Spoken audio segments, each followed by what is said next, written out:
Welcome, one and all, to the Magic Music Podcast. I'm your host, Joseph Matthew, and in this series, we will be discussing various occult and esoteric practices in music, art, and culture. So sit back, relax, and let's explore the unknown together. Enjoy.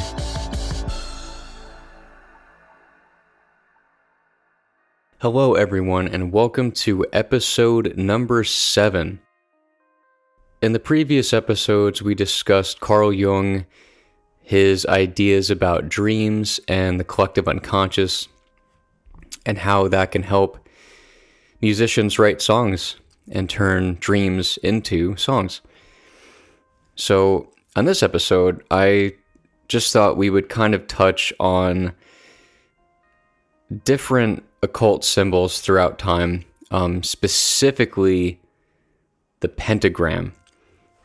So the history of the pentagram and how it can be used as a tool to create music and to create art and to send a message. To start off, the pentagram, which is a 5-pointed star. It has a long and complex history. It spans thousands of years. It's found in many cultures. The ancient origins of the pentagram. So in Mesopotamia, around 3000 BCE, one of the earliest known uses was by the Sumerians, who used the pentagram in cuneiform texts, possibly as a symbol of imperial power or direction. Greece, in 500 BCE, the Pythagoreans saw the pentagram as a symbol of mathematical perfection and health, calling it the pentalpha because it resembles 5 interlocking letter alphas.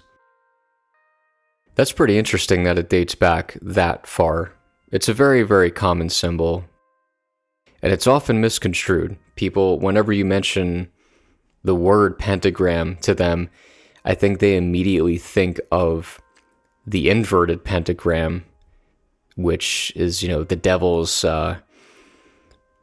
symbol, which is basically if you take a 5-pointed star and you flip it upside down. That has very evil and negative connotations. And just in popular culture, in movies, and we're going to touch on, different genres of music that use pentagrams, either in the artwork or in live shows. So it's a very, very common symbol and a very misunderstood symbol. So hopefully in this episode we can kind of make the distinction between the pentagram and the inverted pentagram. The regular pentagram, the 5-pointed star, is one of my favorite symbols. I just love how it looks. Let's see, so to continue on, early Christianity. So the pentagram symbolized the 5 wounds of Christ and was used as a protective symbol. That's basically what I use it for. I have a pentagram ring that I wear occasionally, and I have a necklace. I just use it as a form of protection, how some people have, wooden crosses over their doors to ward off evil spirits. It's something similar, so not everyone's going to really understand, or they might look at it the wrong way and go, do you worship Satan? Do you worship the devil and evil shit? And I have to explain to them, well, no. It's not really like that at all. It's quite the opposite, actually. So if I were to explain that to somebody, hopefully I can kind of open their mind, broaden their horizons a bit, and kind of take, those negative connotations away from the symbol and hopefully teach them something new, because they've been bombarded their entire lives with all this negative bullshit surrounding the pentagram and what it represents. So let's see, it was not seen as evil or demonic. Rather, it was sacred and often worn or inscribed for spiritual protection. Yes, that's what we should be teaching other people. Not that it's like an evil symbol, but that it's a form of protection and love, positivity and wisdom, all the good aspects of humanity can be inscribed within that symbol. All right, so medieval and Renaissance occultism. The pentagram was used in alchemy, magic, and Kabbalah to represent elements: earth, air, fire, water, and spirit. And also harmony. So the elements and harmony. And that's very interesting, because if you are someone that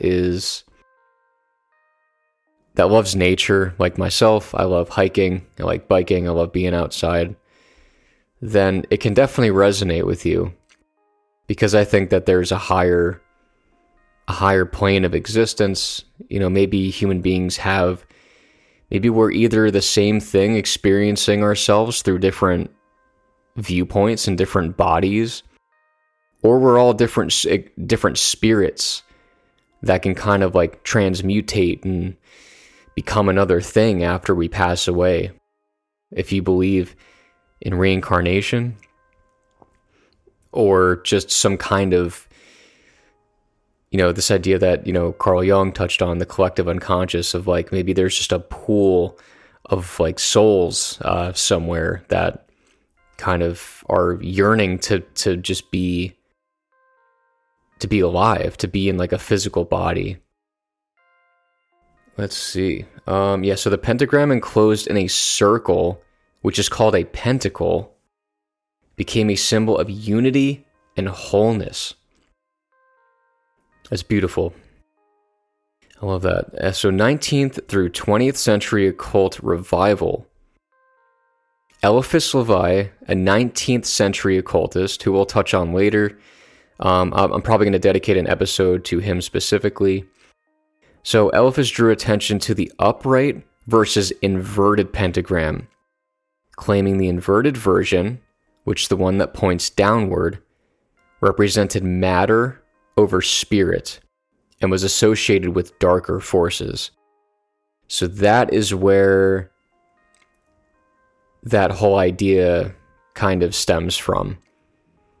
That since it's pointing down towards hell and darkness and things that you don't really want to be a part of. Maybe some people do, some sick fucks out there, but the vast majority of people, I feel like they're going to resonate more with the upright pentagram, as I do.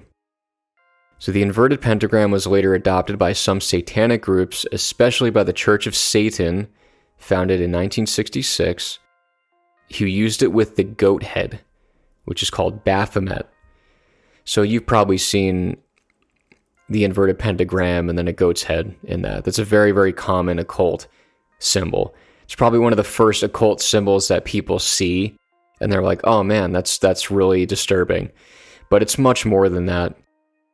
If you're looking at it like just from the vantage point of like, oh, everything's going to be evil, then you're not going to find wisdom or some kind of higher knowledge within the realm of the occult. There's dark things everywhere. You just have to try to find ones that are going to resonate with you. Some people believe tarot cards are evil, and psychics and mystics and palm readers, all that stuff, like all the stuff that you can't really explain.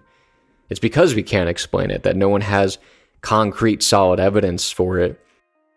They can't see it. It's almost like you have to feel it. So I understand why people kind of push that stuff away, because they want to be, they don't like things that they can't explain. So modern use, the upright pentagram is often used by Wiccans and neo-pagans as a symbol of protection, balance, and connection to the natural elements. So it's almost like a grounding symbol that they use.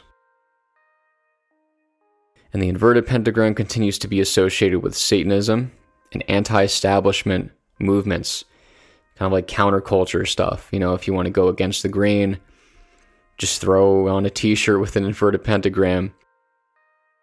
And yeah, actually, speaking of, shirts or tattoos, in a later episode, I'm going to be touching on Richard Ramirez, who was the Night Stalker. He was a very famous serial killer who basically broke into people's homes at night when they were sleeping and killed them. It was just random killings, just absolutely horrific and terrifying. I think that happened in the late 80s, like maybe mid to late 80s and early 90s.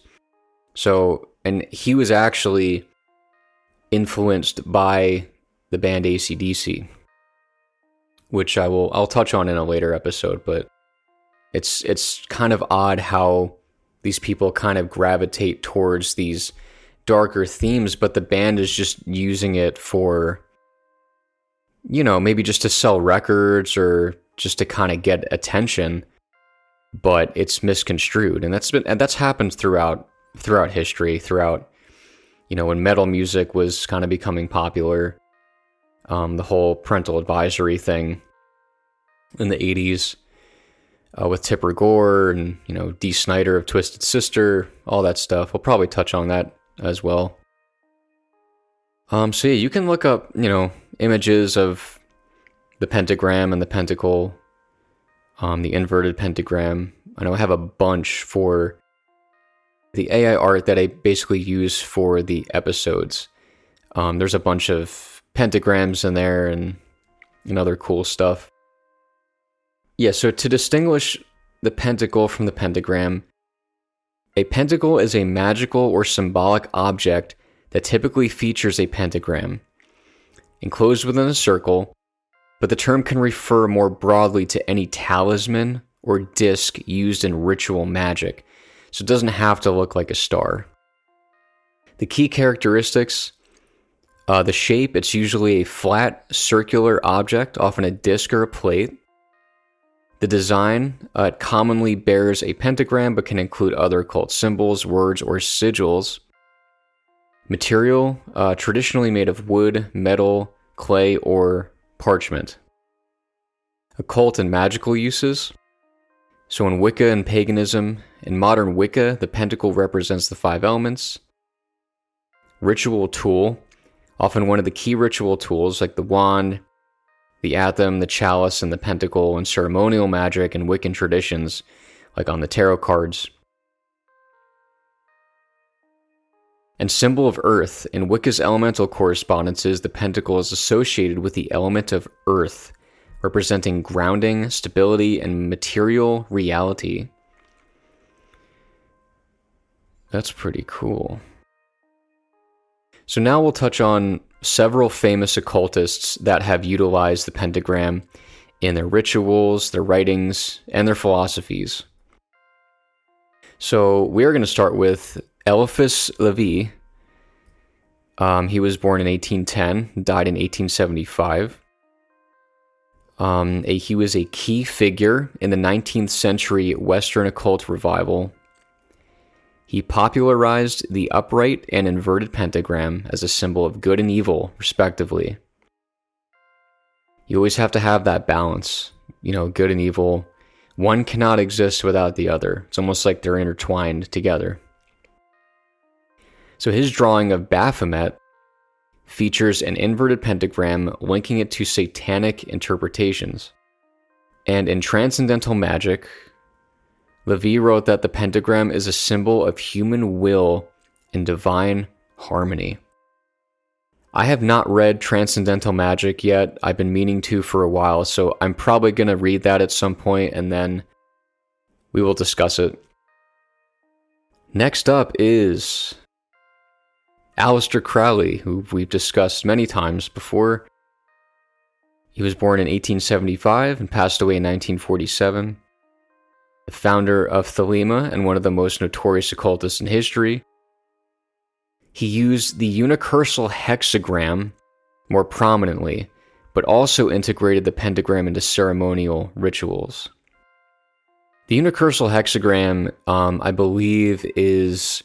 You can look it up online, the pictures that they have, but I think it's kind of the merging of of opposites. Masculine and feminine, good and evil, everything like as above, so below. As below, so above. You have to have that balance. It's just a universal, natural law, I feel. In his adaptation of Golden Dawn rituals, like the lesser banishing ritual of the Pentagram is key for invoking or banishing elemental forces. So it's used as basically a talisman to unlock mystical doors, if you will. You need the pentagram for that. It's like almost like a skeleton key to the unknown that's been used throughout time. He also wrote about its symbolic power in the Book of Lies and other Thelemic texts. I've read a few of his books. I've read the Book of the Law, Cocaine, the Lesser Banishing Ritual of the Pentagram.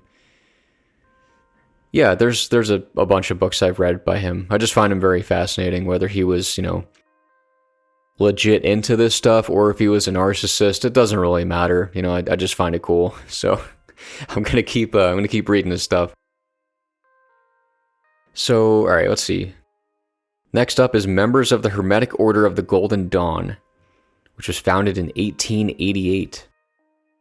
This influential occult society used the pentagram extensively in its ritual magic, especially in the lesser and greater rituals of the pentagram. Founders like MacGregor Mathers and William Wynne Westcott saw it as a tool for controlling elemental spirits and establishing sacred space. Personally, I have not used really any talismans or occult symbols in any ritual magic. Personally, I don't really practice ritual magic. I may at some point, just to try it out, maybe have a little fun with it, but nothing crazy. I'm not trying to summon a spirit or demon or open a door that I can't close, because that's fucking terrifying. I can't even imagine. I kind of believe in that, in curses, and you got to be really careful with what you invoke and the intentions behind what you're trying to invoke. I think it's always for the best to invoke positivity and love. And if you're trying to invoke something else, then it's probably going to not be so great in the future. It's probably not going to work in your favor. All right, Gerald Gardner, 1884 to 1964. He was the founder of Wicca, which is a modern pagan religion. He reclaimed the pentacle and pentagram as symbols of protection, balance, and nature, removing their negative connotations. In Wicca, the pentagram within a circle represents harmony of spirit and the elements. Yeah, we will definitely touch on Wicca at some point. I'm not a Wiccan, but I really want to explore that topic a little bit more. I feel like Wiccans, they have it figured out, just in touch with nature and a higher self, a higher power. All right, Anton LaVey, was born 1930 and died in 1997. He was the founder of the Church of Satan and author of the Satanic Bible. He adopted the inverted pentagram with a goat head, which is the sigil of Baphomet, as the official symbol of modern Satanism, so that's used today, in 2025. He used this symbol, symbolizes rebellion, materialism, and rejection of spiritual dogma. Yeah, there's so many different ways to look at it. I have to make the distinction between, the Church of Satan and I believe it's the Temple of Satan, don't quote me, but there's one that's actually not really satanic. They actually do a lot of charity work and stuff, which I find hilarious. But it's with anything. You can put all of your faith in a deity, whether that's God or whether that's Satan, And Satan he's a fallen angel, and he was God's first angel. So the story of him, the story of Lucifer and him being thrown out of heaven for the defiance of God, I don't know. the true backstory to that, but he was cast out of heaven, ascended straight to hell. That was his prison. So I don't know what he did to piss God off, but must have been pretty bad. Alrighty. So now we're going to tie this into music. So many bands and artists, especially in metal, rock, and industrial genres, have used pentagrams in their branding, album art, stage design, or lyrical themes. So I'll just go through some of the most notable. Some of you guys may know these bands, are pretty popular.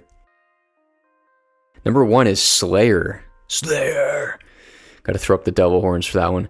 Genre: thrash metal, known for using inverted pentagrams in artwork and stage designs. Their imagery and lyrics often explore satanic, anti-religious, and dark occult themes. I really enjoy Slayer's music. Their album Seasons in the Abyss is fucking impeccable. Raining Blood, obviously. I mean, even their earlier stuff, their entire discography is great, but they've really just pushed the boundaries of what's, accepted in society and what's normal. And people just don't want to be told what to believe in or what to do.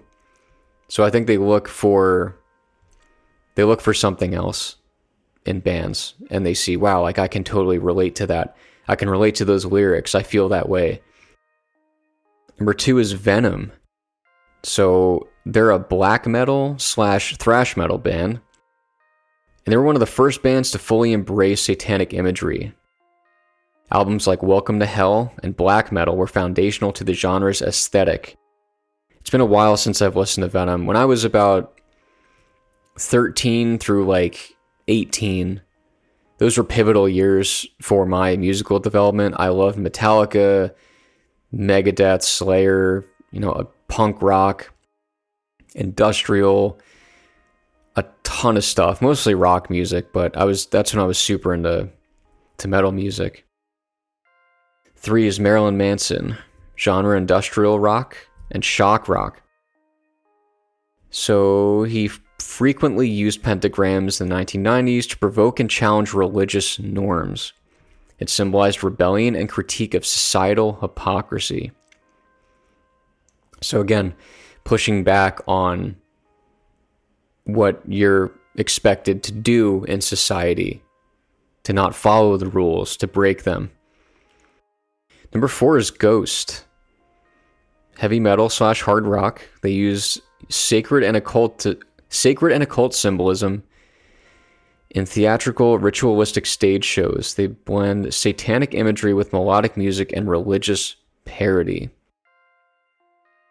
I like Ghost. I've heard a couple other songs, but I don't really listen to them too much. I really respect what they do, though.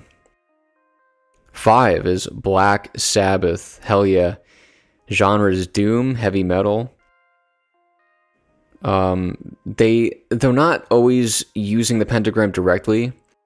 Their occult-influenced themes set the stage for later use of such symbols in metal. Sabbath was a pivotal band because it introduced the world to heavy metal, along with Zeppelin and Deep Purple. A lot of the classic rock bands, from the late 60s, early 70s, Sabbath was probably one of the darker bands and darker themes. You have the album, their first album, Black Sabbath, the song Black Sabbath, which a lot of people point to as that's that song that kind of helped the genre grow. And, War Pigs and Paranoid, they were just very, very influential. 6 is Cradle of Filth. They're extreme symphonic black metal. They embrace dark, blasphemous, and occult visuals, often with pentagrams, sigils, and Baphomet imagery. I gotta check those guys out. I've heard about them. Behemoth, genre is blackened death metal. Use pentagrams in album art, live shows, and music videos. Often tied to themes of anti-Christianity. So again, pushing back on the culture. Typo Negative, I love Typo Negative. So those guys are considered gothic metal. They were from like the early 90s. Occasionally used pentagram-like visuals, especially when parodying or playing with satanic tropes. They did use it as parody a lot of the times. They kind of like messed with it. It's like, hey, don't take this too seriously. You know, it's just a fucking shape. Like we're not sacrificing animals. Like we're grabbing the attention of people. And Glenn Danzig, the original singer for the Misfits, his solo music, it's considered doom rock, heavy metal, horror punk, frequently associated with the horned skull logo that's on his first album, but also used pentagrams in his early solo work. Yeah, those are just some examples of the pentagram being used, for, malicious purposes, to grab people's attention. But, bands use the 5-pointed star. Other bands use the 5-pointed star a lot in their music as well. So it's not just all dark and evil, but that's kind of where the road goes down, So, yeah, we'll definitely touch on specific individuals that helped popularize the pentagram. And yeah, that's all I have for you guys today. Thank you so much for checking out episode 7, and I will see you guys next time. Have a good one.